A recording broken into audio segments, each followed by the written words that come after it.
Hello and welcome to the video. In this video, I am sharing with you a time-lapse of my mixed media painting that is entitled Moon Dreaming.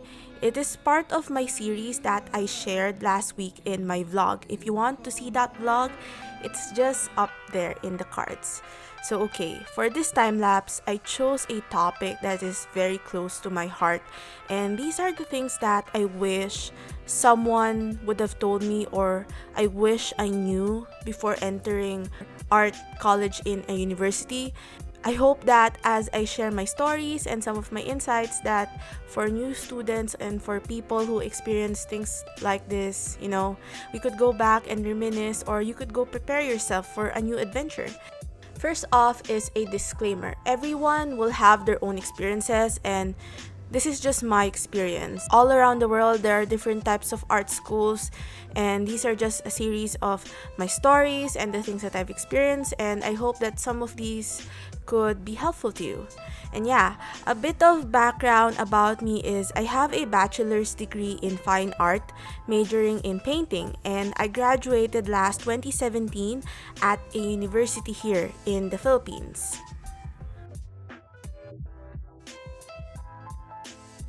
The first point that I want to talk about is the different types of art degrees. When you think about the arts, a lot of people like to only think about the traditional arts, such as painting or sculpture, but the truth of the matter is there are a lot of different types of art, and there's graphic design, there's marketing, 3D design, animation, aside from painting and sculpture. In the traditional part, there is glass blowing, there is ceramics, there's a lot. And when you're trying to decide on which one you'll take, you'll probably run into a few bumps, but I think it would be helpful if I share with you how I chose mine. So for me, during my high school, I was actually part of a art club. And for the 4 years, I was exposed into a lot of the things that are generally art. It wasn't that focused on art because my high school isn't really the type to tell their students to take art. It's the common problem within private high schools where they push their students into the more STEM articulated courses, which are, the science and the maths. And the arts are usually there, but they're just there. And I think that is part of the experience that I had. I was interested in the arts, but it wasn't quite taught in my high school, and I didn't know exactly what it was. What I knew was, weekly we had our art club meetings and we draw whatever we like. And, my friends and I, we loved drawing anime, and a lot of my friends were into digital art, but I didn't find myself to be really interested in digital art. I really loved pencil drawings back then and oil pastel. I think part of the solution of deciding is knowing that I wanted to take the arts. It was my prime interest. And the second thing was knowing what I didn't want to do as to what I wanted to do. And during this time when I was 15, I don't think I was a good artist, and I wasn't really encouraged, so I didn't know how to navigate what I wanted. So the only exposure that I had was in that art club. And a memory that's coming back to me is when I first saw a traditional painting in real life, and this is when we went to our art club, which is actually a basement, and I went down the stairs, and the first thing that I saw was a realistic painting of a strawberry. And it was so realistic, it was so striking that it interested me that it was made by someone with their own hands. Like, the experience of like, wow, someone made this. Like, that spark of innocence and interest that really started my want into learning how to paint. And my art club didn't really provide that experience. I knew more from the arts when we had a subject on art history in high school, and my professor was teaching different types of painting, different types of sculpture, and it was so amazing that I asked her, so what is your art course? The teacher, and she told me that she went to this certain university. And also in that conversation, I learned that the teacher who made the strawberry painting also went to that university. So my mind was like, oh, so these type exists, aside from knowing that since my friends were into the digital course, that there's digital, there's traditional. And my mom, when I asked her, she told me there's architecture, there's interior design, and I tried to look into these things, but I can't forget the feeling of seeing a real painting in real life. So that was the thing that was circling on my mind. But my problem during that time was I can't paint, I can't draw, and I didn't know how to do everything. And you will find yourself in situations like this when you're young because your knowledge is limited. A way to help you out of that situation is to ask people around you. So I asked the teachers who went to that university, so what is this course about? What do I need to do? And I asked my art club advisors, and I asked Google. Google is a great way to learn things that you don't know. And I just went on and asked different people, and by the end of that time in my second year of high school, I had this thought that I wanted to do it. And when we came to the third year of high school, which is when we were asked, that's when I wrote it down the paper that, okay, I want to take painting for college.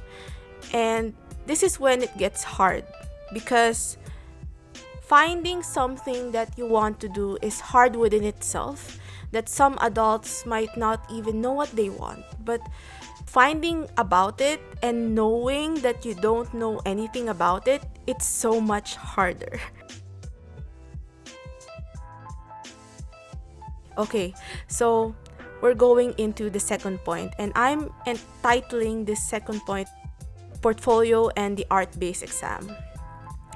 So I asked this teacher, and he told me that you should prepare a portfolio, you should prepare this and that, and my mind just completely stopped when I asked him, so sir, what's a portfolio? Like, what does it do? What is it? And he's like, it's a compilation of work. And I'm like, what? I didn't know. What was it? What did it encompass? Of course, it's common sense for me now to say that it's a compilation of the works you've done. And I'm like, during that point, what? A new word? I had to search Google for it, like portfolio, compilation of work. What does it mean? Because I was completely clueless about the situation and I didn't know what to do about it. And the more that I ask people around me, that's the time that everything becomes a clearer picture. My parents, they were very clueless about it. That the first thing that my mom told me to do was to go to the university that I wanted to attend and to ask, because no one knew what to do with the situation at hand. So that's what happened. She went to the university administrator, the cashier department, and she asked, okay, so my daughter wants to apply in your university, in your college of fine arts. What does she need to prepare? And this person was like, oh, your daughter needs to prepare for an interview with her portfolio, and she needs to also prepare for an exam. And my mom was like, oh, but she can't draw, she can't paint, she hasn't done any art. And I think this is a common question that parents have here in the Philippines, because the arts is not a very popular course to take here, and the university is quite knowledgeable about this, because what they said was they actually hold workshops for new people, for people who wanted to learn. And on the spot, my mom enrolled me, and after that I went to the workshop, and that was my first experience in an art workshop, because even though I was in the art club in high school, it wasn't as directive, as before, because clubs are for fun, but workshops are for learning. So I guess that's a difference. If you want a start in this painting journey of yours, try to find a workshop that's near you. I've also heard that in some countries, they have specified art review centers. We don't have that here. There is only a sparse collection of workshops during my time, and I was very lucky that the first one that we knew was actually in the university. So I went there, and on my first day, I was just, surprised. It was just another world, because you actually take your workshops in their classrooms, in the classrooms of your dream university. It's like, wow, okay, I'm taking it here. Just soak in the moment. So for 1 month, I learned some basics, not entirely, but when I finished it, I didn't feel like it was something that was, the entire experience. And I know at that point that I have about 3 works that I could fit into the portfolio, but it wasn't enough. It was only a once a week, course, and it wasn't enough. And I knew that I can't still apply. So at the back of my head, I had this idea, since I really love the professor who handled my workshop.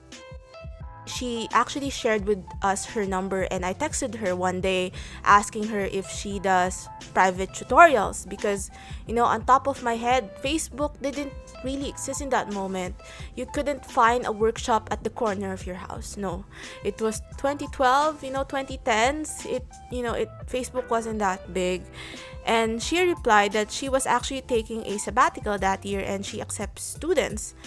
So I went for it. I went for 3 hours a week with her. And it really changed my perception a lot, because, when you're starting to draw, all of your knowledge, it's so limited. You don't know which items to touch. What do I mean by items? You don't know which tools you're gonna use. You don't know which are the ones you should draw as a beginner. You don't know anything. And I was very lucky that my mom agreed that I would have these private tutorials. And I know that a lot of people can't afford to go to private art tutorials, but it was the only way that I had before to learn. And that tutorial lasted for 1.5 years, and it gave me the opportunity to learn what type of work should I put in my portfolio in the exam, because the portfolio and the exam is quite a different thing. Looking back, I can tell you now that, with this perspective of like taking this exam, entering the art school, and doing art for about 4 years, I could tell you right now that the purpose of the interview, the portfolio, and the exam is just to test your basic intelligence. The things that you would present there, they're not the things that you would carry on 4 years later. They're just basic things. So when you're preparing your portfolio, an advice so that you wouldn't overwhelm yourself is educate yourself on the basic things.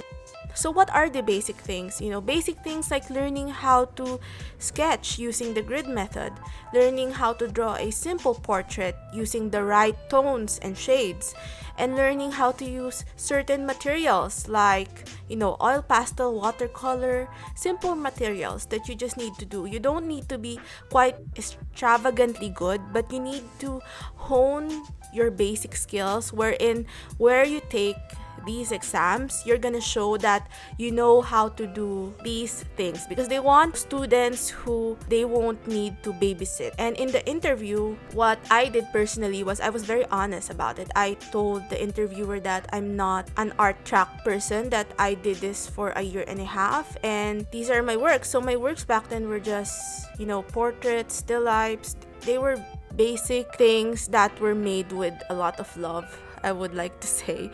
And I think since, spoiler, I passed it, maybe the interviewer felt my hard work.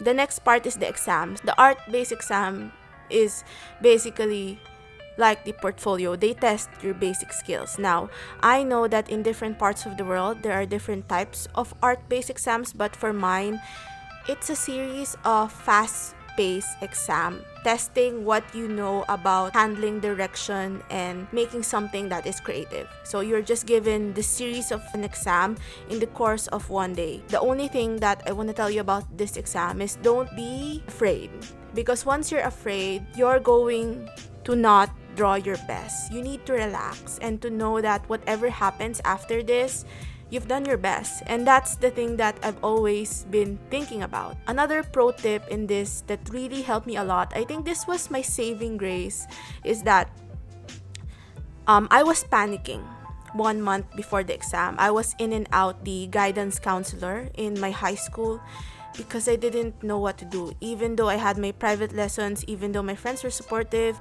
my mom was supportive, I was like, oh my God, I don't know how I'm gonna pass this. I was telling one of my high school best friends, like, every day, what am I gonna do? Like, how am I gonna pass? Because you're better at drawing than me and you're not taking the arts. Imagine a dramatic 16-year-old, just that. Until at the end of one of our classes, in my elective in the 4th year, I was taking fashion design. One of the teachers there in that elective, I was telling her, Miss, I'm so scared in the next 2 weeks because I really want to pass this exam, blah, blah, blah. And she's like, I took that exam back in the day and I horribly failed. And I was like, what? And she's like, because I failed, because the paper that they use in that exam is not good for colored pencil. The best thing to use for it is oil pastel. And I know that you will pass if you use oil pastel. And I was like, oh my God, I'm thinking of bringing colored pencils to the exam. I was like, wow, like, oh my God, thank you. And so with her advice, I took oil pastel. And the thing that I want you to take from the story is you can never get too much help. And these types of exam, especially if they are famous in your country, most probably a lot of people in your circumference would actually take it. And you might get, some insightful tips on them. It might be just a stroke of luck for me, but I think that it's one of the things that really helped me pass. Because when I was taking the exam, I remember how the oil pastel glided so smoothly that my work actually looked like a good painting, And I was just like super thankful in that moment that I asked someone about my problems, and this person, in the luck of things, would have it, gave me something that was very important. And this brings us to our third point, which is the tuition fee, the transportation fee, and the specialized tools. Okay, so in my head, when I went for a visit in the university, the first thing that I saw were these beautiful rendered paintings. I couldn't wrap my head around it, but I didn't think about how much it would cost. The tuition fee in an art college, it really cost a lot. Just recently, the university that I attended it's actually a public university, and it basically scrapped all of the tuition fees. But even so, I've heard that students still have a hard time. And I'm telling this to you because I've had experiences where some of my closest friends, after 2 semesters, I don't get to see them anymore because they can't pay for it. I've had classmates who were so good, they were so better than me, but they can't continue their studies because of the tuition fees, the transportation fees, and the specialized tool fees. And I'm gonna talk about each of this in detail. So a tuition fee, is what you pay for each credit, and in my time, my university wasn't free, but now it is, and that's great, okay? But you have 2 more fees that you need to think about, and this is especially for a painting course. Transportation fee is something that you don't really think about, but especially in a pandemic because everyone is like at home. But if we are in normal times, you should think about the transportation fee. Why? Because in a traditional painting course, you are going to be assigned big works. Big works such as like 3 feet by 4 feet work. Now that's sometimes small. A 3 feet by 4 feet is about 36 inches by 48 inches of canvas. A lot of times, you're gonna have to do it at home and bring it at school. Now, I'm very lucky because we have a car. And some people I don't know weren't. They have to ride public transportation with these big ass paintings. Like, imagine in the middle of a train. One of my friends actually has this big painting and she's walking in the middle of the road running to class, and it's just one of those things. And some people, if they aren't allowed to ride public transportation, they have to rent cars that are very expensive, like Ubers, or like rent vehicles. Sometimes if your work is super big, you have to rent like trucks or something, but that didn't happen to me, just to some people.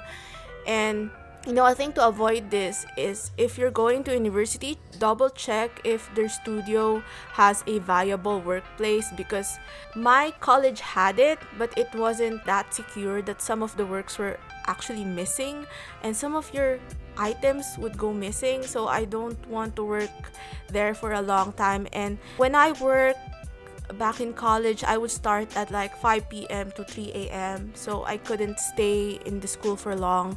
And I would work at home.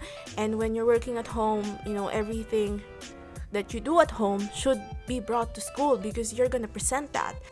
And that would cost you a lot of money, a lot of time, and a lot of effort, in making, creating, and taking it there. So that's just one of those things you need to take in mind. And another is the specialized tools. An example is, if you're in a digital art course, you would have to buy at least a decent laptop. In a painting course, specialized tools are different in each level that you are, because the type of curriculum encourages people to create their own art. And for example, for me, my type of art that I wanted to create was colorful art using pure pigments. So that would mean I would need bright colors in different sets. And in a painting, I would use about 10 different pigments, and one tube will take you back about 300 pesos, which is about $3, I think, to $5. Some pigments would cost a lot, and you multiply that by 10, multiply that by 4 years, that's a lot of money. Especially if you get to your 4th year, which is like your special project, you're gonna need to splurge a lot. Another thing is that I've had some classmates who can't graduate because they can't fund their last project, and that's just the reality of the situation. In a capitalistic society, education isn't free, and even if art is your way of expression, everything that you would express, it would cost a lot of money. And this is just reality talk. If you're looking to put yourself through college, I would advise that you find tips on how you save money in acquiring materials, because not every art should be painting, and not every artist makes paintings, and that's one of the things that you could look into. Just know and be prepared that it's expensive, and you shouldn't go into debt while trying to get yourself a good education. And the fourth part that I want to talk about is mental health. So mental health is a very important topic. You could forget everything that I've told you about my life and just remember this specific thing, because it's the thing that would carry you through in art school and after art school. And this is also the thing that I wish I've done more, and something that we don't value enough. My mental health struggled a lot because I didn't feel confident enough in myself when I started art school. In my first year, we were having introductions, and I found out that most of my classmates were from these art-based high schools, and whenever a teacher would say something that was very basic, I didn't know it. I just didn't know it. And I had to search for Google for it at the end of the day. And I had to work twice as hard as these people who knew almost anything, they could be making their works for about 3 hours and I could be making mine for about 12 hours, and the teacher would compliment them and the teacher wouldn't compliment me and would probably say something that is not good. And it really didn't register with me in a good way because I was a very competitive person and I wanted to grow better. And if you're trying to pummel yourself to the ground, working twice as hard as everyone else, I think that's gonna take a toll on your physical and mental health. And for the first 3 years in my experience, it was fine until, I started breaking down and having panic attacks, and it gotten to a point where my mother had to take me to a therapist. It was one of those times where I could have just said to myself that I would enjoy this experience, I would work hard, but I wouldn't feel the need to do a lot of unnecessary hard work just to catch up with people. I think it's important to remind yourself that who you are before art school, the person who wanted to learn, the person who wanted to grow, that's the important person. And when people are better than you, it's because you should be inspired that they're better than you, and you shouldn't try to compete with yourself, trying to create this villain of not being good enough. It's hard when you try to think about it and then you spiral in this type of things. And I was quite lucky because I wasn't really diagnosed with any mental illness, but personally, I think I was close because it was something that was building up inside me. It's great to work hard, but it's not good when you're working hard and punishing yourself for not working hard. In our society, we gratify people who work hard and reach their goals, but we don't tell people to take care of themselves enough. And I want to tell you that you should take care of yourself. And the art that you are making is almost always a reflection of who you are in that moment.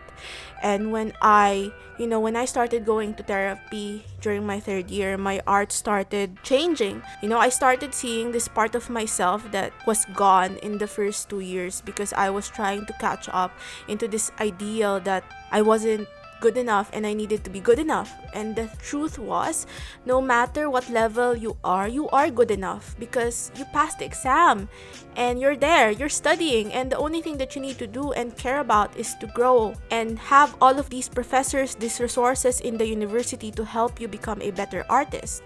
When I knew that after some therapy, all of my artworks started turning into a different route. I started making things that I care about. I started showing my professors what I'm about, and I started getting more and more positive reinforcement from the professors. And when you open yourself up to change and to growth, and when you try to love yourself a bit more than you did, before, I think good things will happen. And in this part of the segment, when you're in art school, don't destroy yourself over the people around you. And another experience that I want to talk about is the professors. Professors are going to be kind. They're going to be good. They're going to be amazing. But also, some of them might be egoistic maniacs who want to torture you. And some of them may be people who are depressed, who just want to push their pain on you.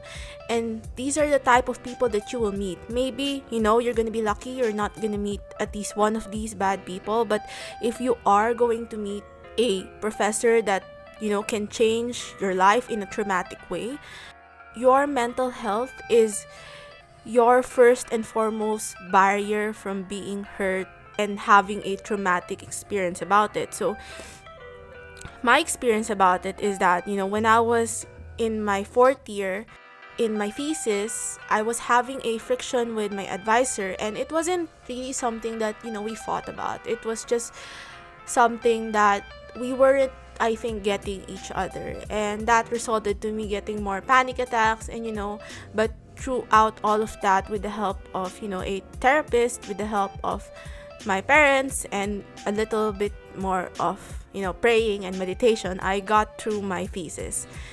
And I thought, it was okay. Like, I got through it. I was a person, like a fragile person close to falling apart, but I made it, which is something that I'm proud of.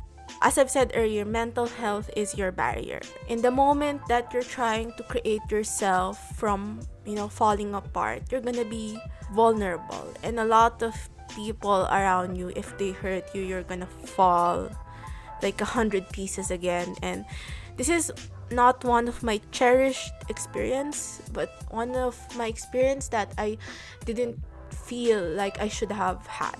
And I knew that if I knew what I knew now, I wouldn't have broken down again in that situation, which was this. So I finished my thesis. I had panic breakdowns and stuff like that, but it was basically the end of my degree.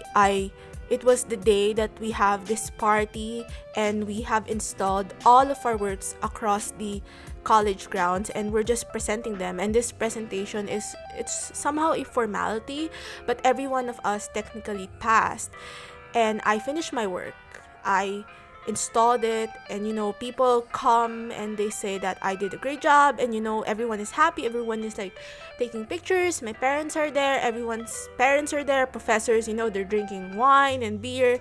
It was such a great time. And this professor that I had quite a friction with, she came into my installation hall, and my parents were there, and I was there. I was talking to my friends, and she talked to me, and in that moment I was happy.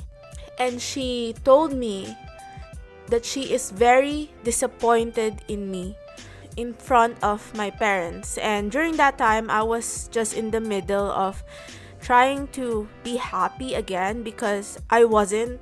I was in a place where I was just discovering what I could do, and I was just bringing these pieces back. And when you're trying to get yourself back, and everything just falls to the ground, in that moment. And since that moment, I couldn't enjoy anything on that day. Sometimes I couldn't even tell this story to a person without crying. And I could tell that my mom was angry, because that professor was the reason for everything. I mean, she was the reason that for the panic attacks, for the therapy, for, almost a lot of things that happened in my last year. And to say that in a moment of joy, I think it's very hurtful. And I don't think that she should have done that, And this is what I'm telling you. There are professors that are like that. They just take this moment away from you, just trying to make a point. And I don't think that's a good way to prove your students that you're a good teacher, because you're not, That comment made me felt so bad that I thought that I wasn't good enough again. And I'm going to tell this to you as an example is I graduated with the second highest grade in my batch. I was sitting in front of the stage in graduation because I was one of the honorable mentions. It means a lot to me because I work hard, but because of what she said, I couldn't enjoy my graduation that much, And she was sitting right in front of me, with the faculty and all. You see this person that just triggered something within you in your graduation where you achieve something that is good. It's not a good experience. And I thought that all of that experience would end with school, but I found myself 5 months after graduation still replaying the moment of what she said inside my head. And I think it took me 2 to 3 years before I was able to process the entire thing, before I knew that if I've loved myself enough to answer her in that moment and told her that, I know that you think I'm disappointing, but I don't think I am, because I'm not. I don't think I am. So I thank you for your critique and have a great day. Because during that time I just went blank. But if I knew now that if I've loved myself enough and I've taken care of my mental health from the first day forward, I wouldn't have to experience a lot of those things. And yeah, if you're the type of person, who is very vulnerable to these kinds of things, try to learn how to take care of yourself before going into university. Get a therapist. There's no shame in getting a therapist, even if you don't have any mental illness. Try to learn how your patterns work, see your behaviors, because you can't protect yourself with mean people like that who just, they just, sometimes they don't know what they're saying. They're just saying it for the sake of being said. And they could affect you. But if you know that the truth within yourself and you are a mentally stable person in that moment, you could protect yourself. And this is why I think mental health is very important. There are a lot of people, I've heard a lot of stories that, people experiencing way worse than what I have experienced, and they never paint again. They never paint again. And that's a bad thing that is happening in the university. The toxicity of everyone, just trying to hurt people, your students. If you're not mentally well, don't teach. That's one of the things too. If you're a teacher listening to this, if you're not mentally well, don't teach. If you want to help your students grow, think twice, because I've been a teacher and I've seen the things that a positive reinforcement can do to a person.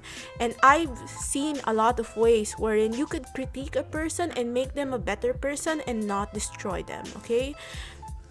Not everyone is not going to have the same level of mental health, and not everyone is going to have the same type of resources that I had, because I'm very lucky. But you should take it in mind that there's an entire world that could help you and you are not alone. So yeah, I know that was pretty heavy for a fourth point, but remember that, love yourself. Self-love is an important thing, and everything would open doors. Okay, now we're getting into this fifth and last point, which is probably expectations before and after college. Now, I'm not trying to scare you about anything. I'm just saying all of my experience so that if you find yourself in a similar situation, or if you have found yourself in a similar situation, know that there's also a person that had experienced it. So we start this point with my expectations before. So I was expecting that I was going to be taught. But now that I look back, a lot of the curriculum, when I read it online, of traditional art school is that since they put an exam right before your admission, they test that you know the basics. So basically, they won't teach you any basic things at all. Everything is an assumption on their part that what they need to teach you are certain skills that would enhance your potential in that basicness that you have. And this is why sometimes people who comes from art-based high school, they have an edge because they could just, swing by the first few years. But also sometimes some of them might be burned out because they're just gonna repeat the experience. But if you're a person who has no experience within the art whatsoever, the thing about it is that you're gonna be surprised that you're not gonna be taught. Everything is self-study and self-mentoring. And what your teachers are, they are there as guides. They are there as mentors who give you guide questions, but they're not there as people who would technically take your hand. On another part, that's good because you learn to be an individual, you learn to be a freelance artist. But the bad part about this is a lot of times they leave out a lot of important sections that you need to know. Like, for example, we're not really taught about pricing our works because they told us it's a sensitive issue.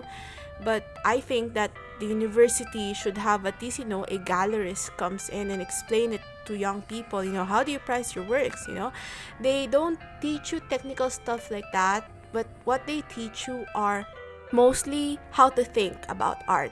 And how to think about art is your own experience. You're gonna be given, art theory classes, art history classes that you need to think. And most probably, a lot of your artworks are gonna be critiqued on how you think about art.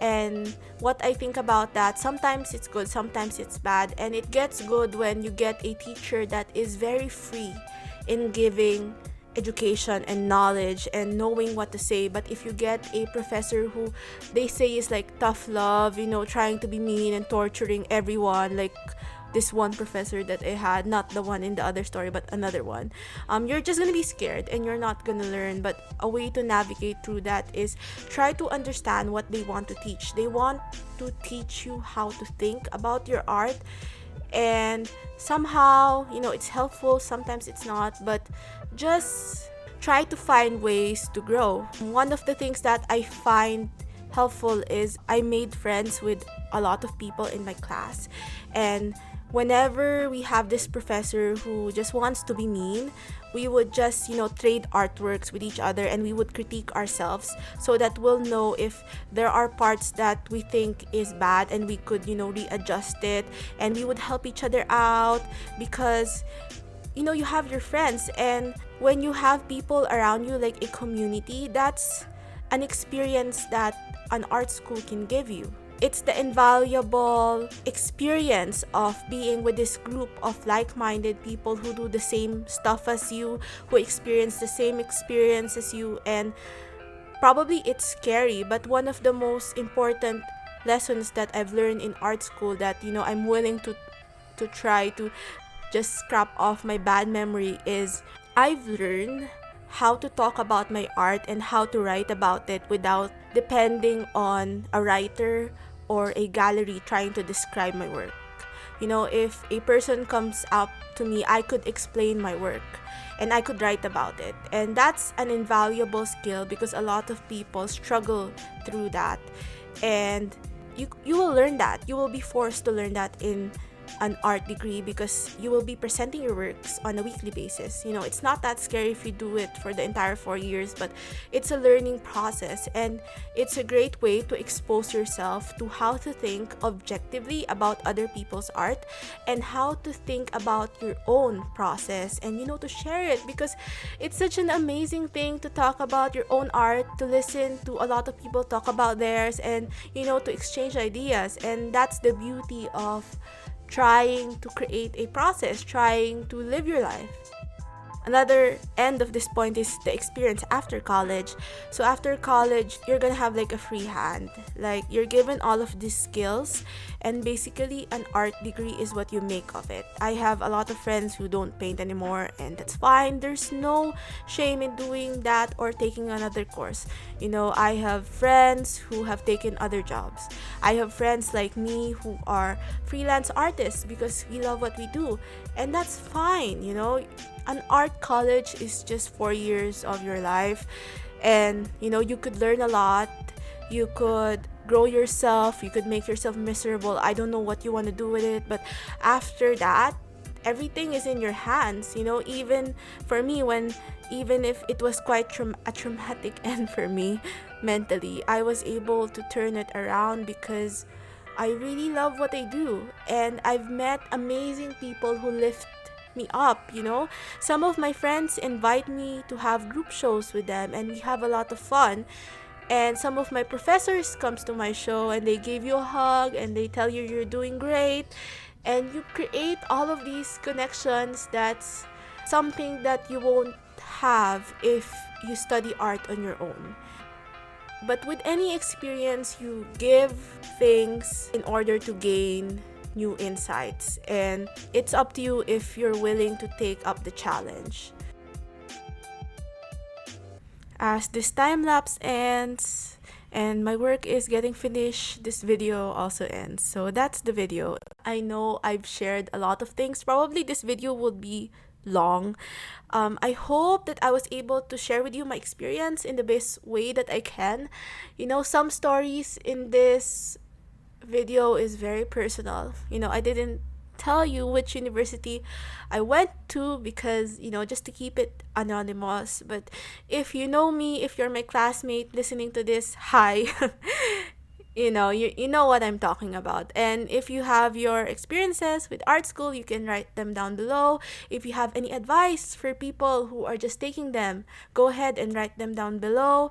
And for the people who are taking this, take this experience within your hands and make it as your own. Make it the best experience that you will ever have. Don't be afraid. I'm just a person sharing my experience, and as I have gotten through it, I think I've become a better person. And yeah, thank you so much for watching this video. I hope that you like and you subscribe and you check out some of my other videos in this channel. Yeah, thank you so much for watching this video. I'll see you next time.